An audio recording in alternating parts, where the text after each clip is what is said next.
starts at 7:10. Started at 7:10 here for a long time.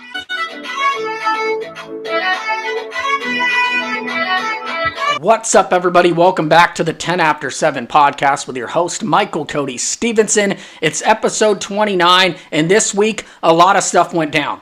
Where do we start? How about we start on August 13th, 2020, which is when I'm recording this podcast. Just minutes ago, the Dodgers beat the Padres 11-2 to split a 4-game series against the San Diego Padres. Now, when I was thinking about turning this podcast on earlier today, I was kind of upset. I was frustrated. The Dodgers lost 2 consecutive games to the Padres. In Game 3, they won 6-0. And I was finally going to admit that, hey, I might be a little, just a tad bit scared of the San Diego Padres. And then Game 4 happened, the rubber match. And Dodgers win 11-2. But not only did they win 11-2, Mookie Betts had a day. He hit 3 home runs. And man, I am sad that there were cardboard boxes or fans in the stands, because a standing ovation, it was going to be Chills City. Goosebumps when he got a curtain call. This is the 6th time in this man's career he's homered 3 times.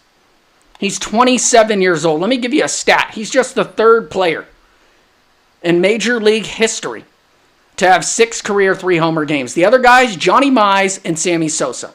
I'm going to pull up a stat for you guys that might blow your mind. Ryan Spader, of course, the man on Twitter, the best stat guy out there. The stat goes like this. Mookie Betts ties the Major League record with 6 career 3-homer games. He's 27 years old, like I mentioned, 311 days old, to be specific.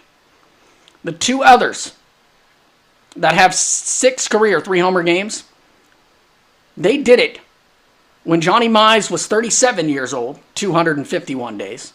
And Sammy Sosa had his 6th career 3-homer game when he was 33 years old, 271 days. Mookie, again, I want to say, 27 years old. The Dodgers gave him a $365 million contract to play in Los Angeles for the next 12 years, and we are going to see that on display quite often. That's the dude they paid. And today he showed up. 3 other guys homered. Austin Barnes hit a home run. Can you believe it? The guy that always seems to come up with runners on base and hit the ball straight into the ground.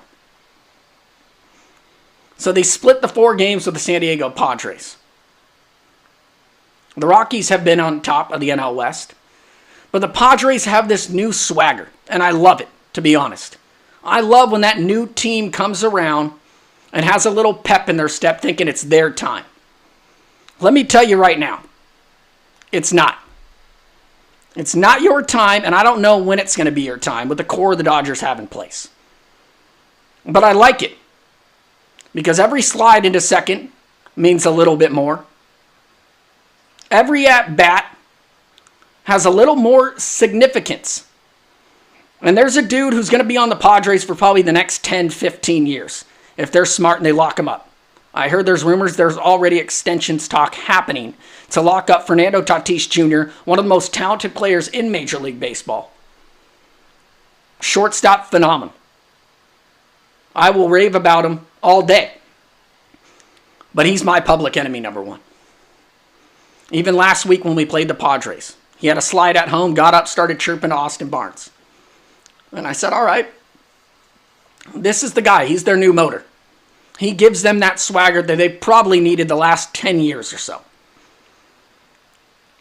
Remember when the Diamondbacks were the team in the NL West? Kind of pushing the Dodgers a little bit, giving them a team to think about. And they were chirping. They got mad when we jumped in their pool. And that's what happens. When you're the top dog in a division, every team's gunning for you. And I'm happy I have a new team to despise. The Padres were just the Padres over the last couple of years. Not couple of years, let's be honest. Probably the last decade. Oh, San Diego. When the Dodgers go down there, they sell out the entire stadium. It's Dodger Stadium of the South. We own that place. Dodgers own every away stadium. And the Rockies, They've been on the heels of the Dodgers the last couple years. Remember game 163 they took us to? But were the Rockies really a threat? We didn't have too many beefs with them. But the Rockies are the Rockies. They don't really have the horses, the pitching staff. They play in Coors Field. It's unfortunate. I love Arenado. I won't hate that guy. But the San Diego Padres are the new team, and I'm happy about it.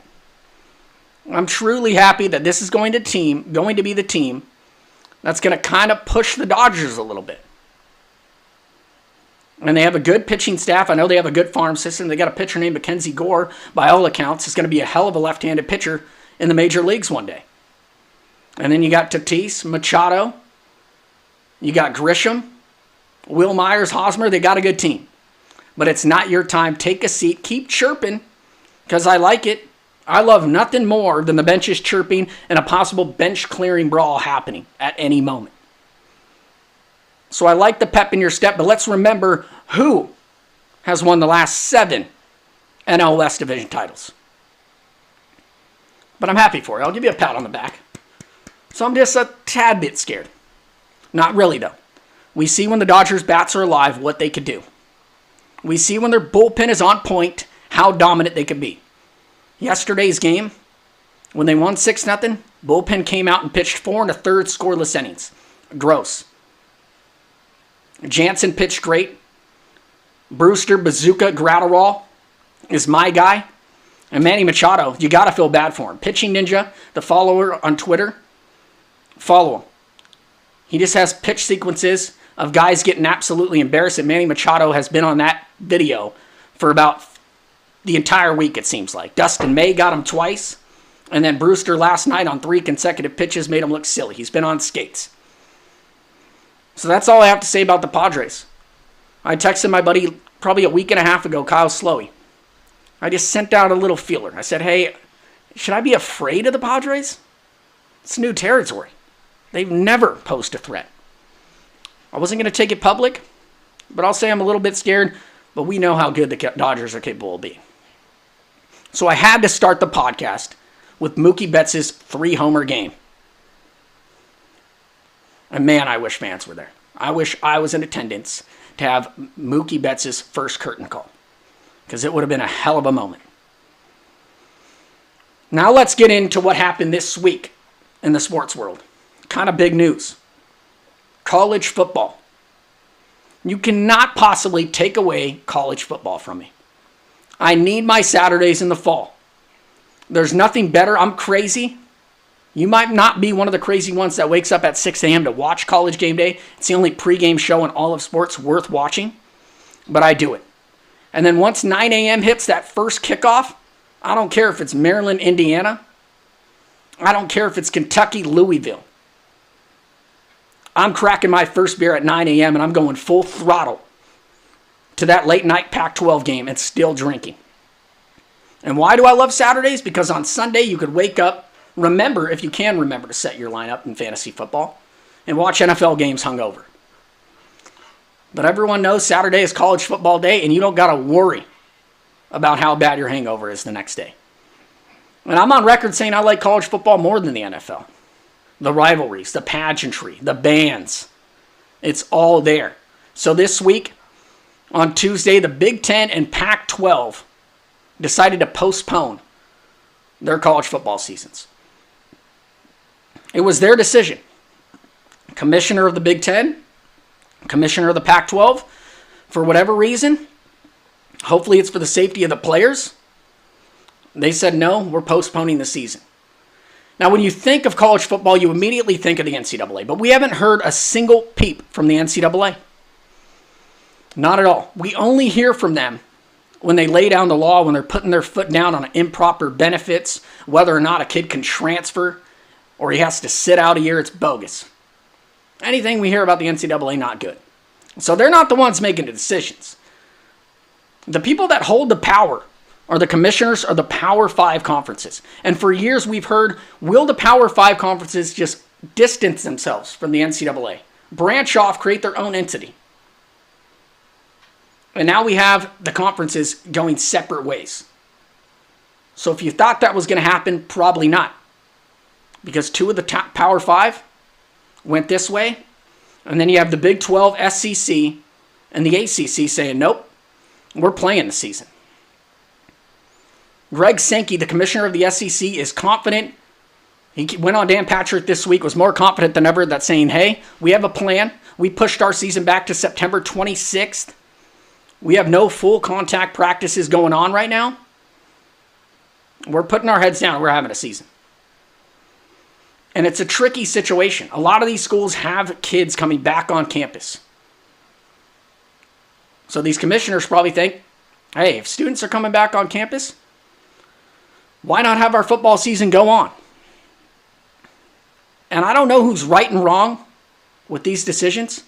Maybe it doesn't work out for the other 3 conferences that are going forward, but I'm happy about it because we will still have football. And it's selfish of me, I know, but we will still have football on Saturdays.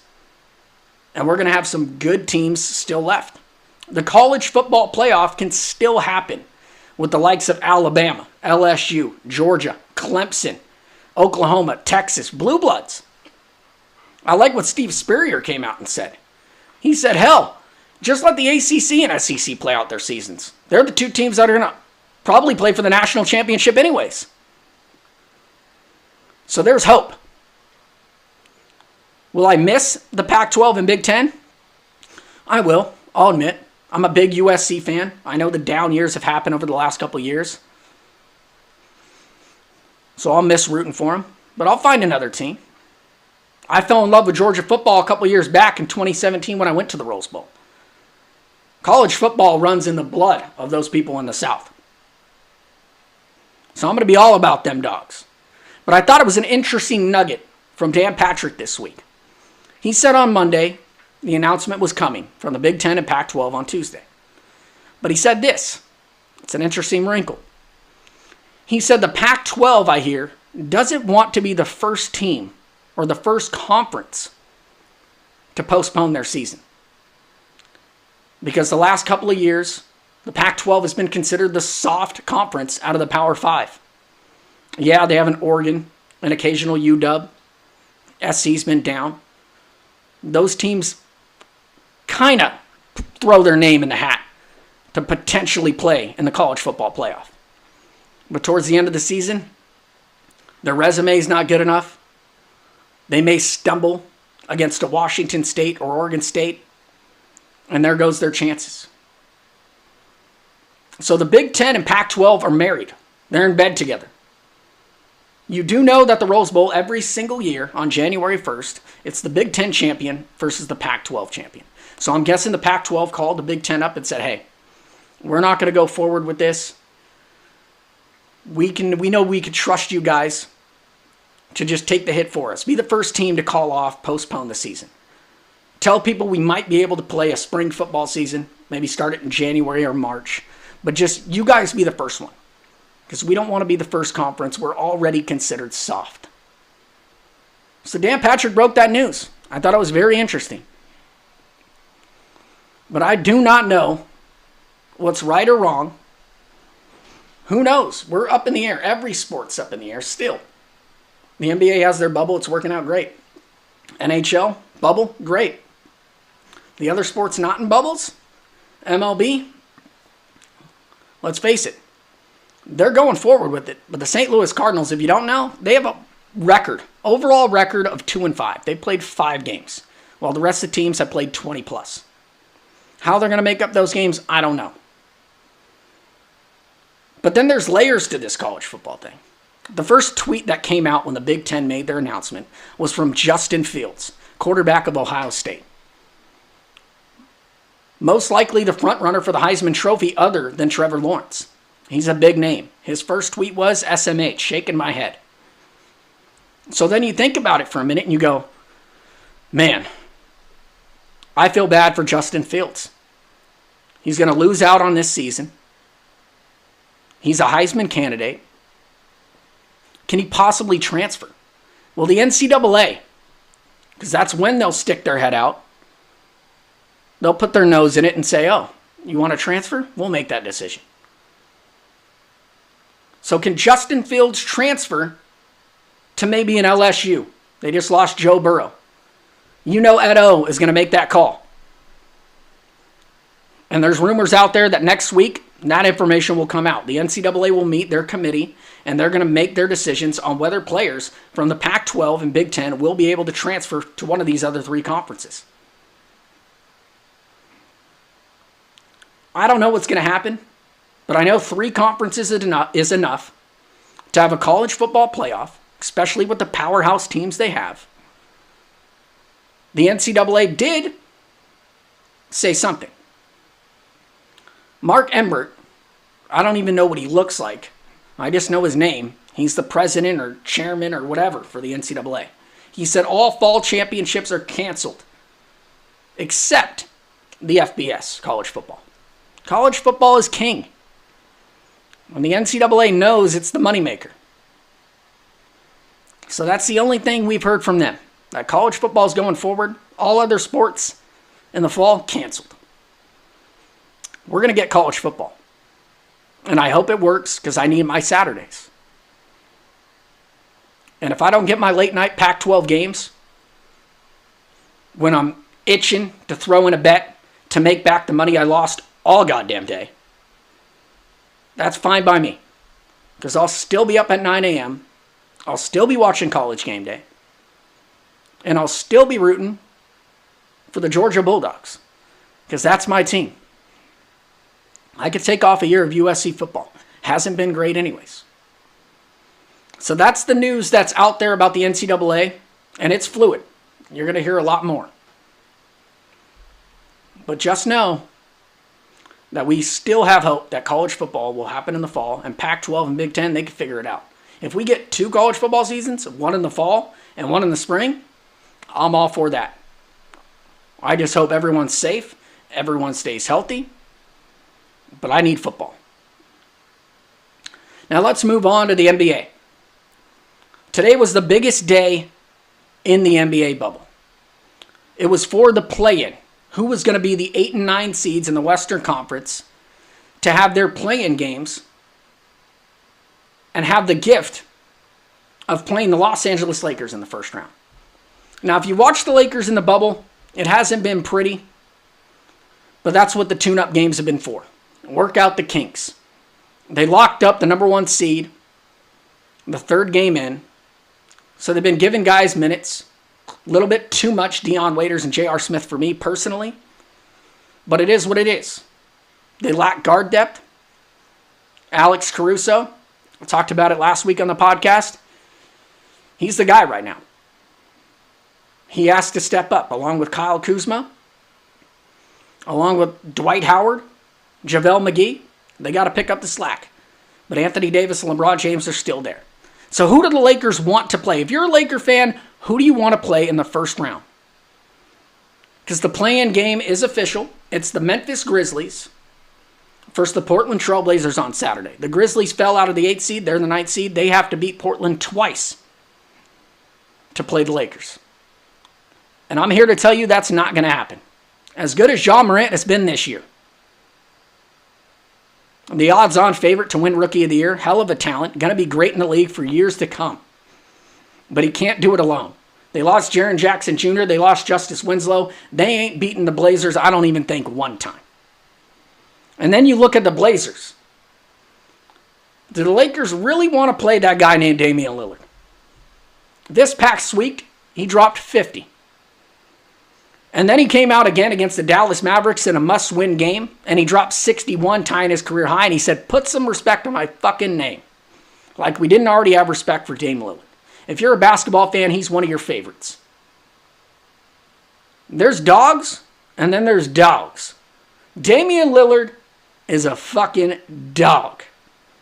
And that's someone that I think could be the best player in any series. LeBron James, Anthony Davis, he can outplay those guys and be the best guy in a series. And we've seen it in the NBA that the best player in a series can find a way to win. And they got talent. They can match up with the Lakers 1 through 5. Gary Trent Jr., a fellow Dookie, shout out to him. He's been out of this world in the bubble, like most guys that we've seen. I mean, he doesn't miss. And then you got Carmelo Anthony, another fan favorite. 3 to the dome. Best celebration of any three-point shot there's ever been in NBA history. They got Jerkic, they got Zach Collins, and they got CJ McCollum. And what did I just say just 2 minutes ago? The Lakers lack depth at the guard position with Rondo out, Avery Bradley opting out. Alex Caruso ain't going to be the one to stop Damian Lillard. And if you even get a hold of Damian Lillard, CJ McCollum's another guy that could go off. The Lakers have a hell of a matchup if it's the Portland Trailblazers that go on to play them in the first round. But it could be a good thing. Because if the Lakers were to play the Memphis Grizzlies in a first round playoff matchup, they could basically sleepwalk through that thing. And you kind of want a team to get them ready for the next round, which might be a matchup against the Houston Rockets. And we don't know that there's uncertainty about whether Russell Westbrook is injured or if he's going to play in the playoffs. But the Lakers need to be ready for that. We know the Houston Rockets could get buckets. So if you're a fan, do you want the Lakers to play that Blazers team? I said last week I think the Lakers with Anthony Davis and LeBron James can probably beat the Blazers. But the Blazers will push them to the brink, and I think that's what the Lakers need. They need a kick in the ass. Sleepwalking through the Grizzlies to a matchup with the Houston Rockets ain't going to do it. So I want them to play the Portland Trail Blazers. Selfishly, yes. There's no bigger draw right now than Damian Lillard. And for him to go against the Lakers, I'll tell you right now, that 1-8 seeding game or playoff series will be probably one of the most watched series we have. I'm ready for it. And I want to say shout out to the Phoenix Suns.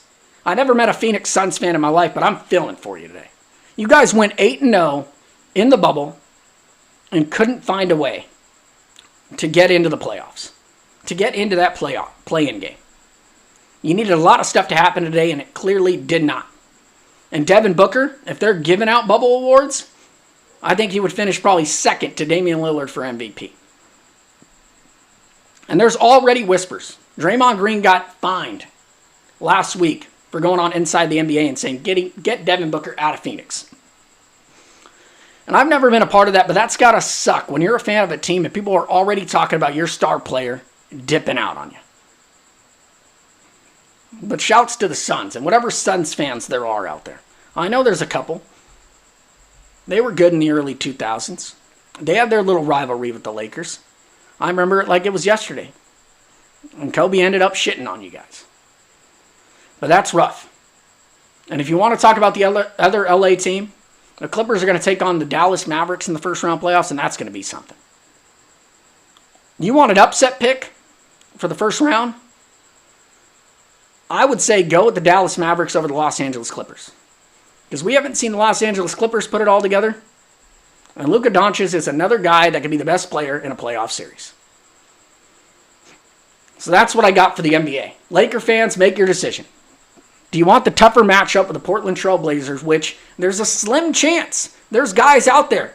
Chris Haynes, writer for Yahoo, sideline reporter for TNT. He came out before the bubble and said, hey, if the Blazers get in, watch out.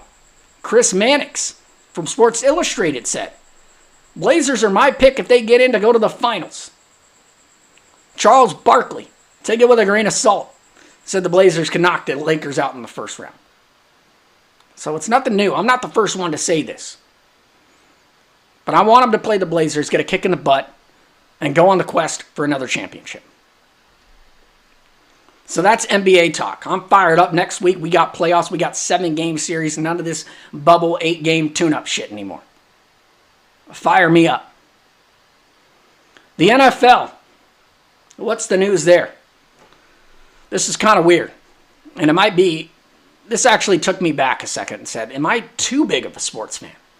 I went to bed last night and dreamt, swear to God, dreamt that George Kittle got a contract extension. And I woke up this morning to an ESPN notification on my phone that says George Kittle signed a 5-year, $75 million deal or whatever it was. So I don't know what kind of deja vu that was, I'm not a 49ers fan. I do like George Kittle. He's a hell of an interview. I don't have any fantasy ties to the guy. But that was just weird. Also in the NFL, Hard Knocks started. One of my favorite shows. That's when you know football season's right around the corner. And the first episode came out this Tuesday. This year it's the edition of Los Angeles. They're both filming the Rams and Chargers. And the first episode was blank. Not much. What I took from it, I thought it was funny when all the players showed up on the first day and had to do the cotton swab in their nose to get tested for coronavirus. And every single one of those dudes were scared. And I don't blame them. I haven't got tested, but I don't want anything going in my nose. But those guys who play in the NFL, head-on collision course, day in and day out, were scared to do it. And I thought it was hilarious. Some guys literally did not want anyone or anything going in their nose. And then there was the scene where Sean McVay is trying to set up a practice facility with social distancing, how the lockers are going to be this year with plexiglass in between, 6 feet apart. It was a lot of COVID talk. But if I was going to take anything from that first episode, it's that I want to have a beer with the Los Angeles Chargers head coach Anthony Lynn. He is that dude. They had him out there barbecuing. He had a cigar in. He said, yeah, this is what I do. I like to have a couple pops, throw stuff on the grill, and just kick back. And he had a Zoom call with all of his players before they met for training camp. I thought that part was pretty cool. They were asking questions, how protocols were going to be. He just seems like a player's coach. Not a Charger fan, but that dude, I'll root for him. And it turns out he actually had coronavirus. So it's good to see him healthy. I don't know how the season's going to be, because I don't think we're going to get the scrimmages that we usually see when teams like to fight with their helmets on. I usually get fired up for that. I don't know why. We usually get one-on-one matchups, position battles. I don't know what we're going to get. It's going to be new and it's going to be interesting. And I'm gonna call this right now. It's going to be my new thing. I don't know what his name is, but the botch of the week. We're going to go botch of the week. A Seattle Seahawks cornerback was released. You might ask why. A lot of people get released during training camp. Yeah, this one was different. He flew one of his chicks in to meet him at the hotel during training camp. You might have been able to get away with that. Actually, you probably won't ever get away with that in the NFL because we've seen on past Hard Knocks how locked down they are with curfews during training camp. But yes, during coronavirus, this guy, I don't even know his name. I just saw the update. I'll probably read deeper into the story. But yep, couldn't handle it. One of the early days of training camp. Flew in a chick during a pandemic and got released from the team. How do you explain that to family and friends? I don't know. But I'm sure a lot of his friends right now are calling him stupid, calling him an idiot. So that's the botch of the week. That's what I got for you. Other sports news, hockey's going on. I didn't really follow the first round series. I think it was 5-game series to see who was going to get in to the 16 tournament, whatever, Stanley Cup playoff. I'll probably get into it a little bit later. It's hard for me. Both teams, the Anaheim Ducks and the Los Angeles Kings, weren't good enough to even qualify to be one of the 22 teams to play in the bubble in Canada. So maybe during the conference finals I'll jump in. Stanley Cup final, I will. I think it's one of the best things out there. It's the best trophy, and I'll get into it then. But that's all I got for you guys. Thanks for tuning in to the 10 After 7 podcast. This weekend, the Dodgers taking on the Angels, and that's what I'll end it on. The Angels, man. I think I'm getting more upset at the Angels this year than my Dodgers. Because where I work, they don't have the Dodger channel. And I work around a lot of Angel fans in Orange County. So usually the Angel game is on TV. And Trout just had his first kid. Congratulations to him. And since he's returned, I think he's hitting .351 with 7 home runs and 14 RBIs. It seems like he hits a home run every day. So I've seen a handful of Angel games this past week. I think he hit 2 homers against the A's and a 10-9 win. And the Angels just can't figure out a way to win. This guy's hitting home runs left and right. He's making baseball look easy, which no one should ever be able to do. He's making baseball look way too easy. Even last year when I went to games, I went to 9 Angel games to see this guy live in person, and every game I went to, it seemed like he hit a home run. And he's continuing to show why he's the greatest player on the planet, why he's worth every single penny. And the Angels just don't have the pitching to back it up. And it's a shame. So I'm excited to see him take on the Dodgers for 3 games. I'm calling a sweep because we got Kershaw, we got Buehler, and then we got May. 3 Clydesdales taking on... Does anyone know a starting pitcher on the Angels? I know Dylan Bundy's been great for them.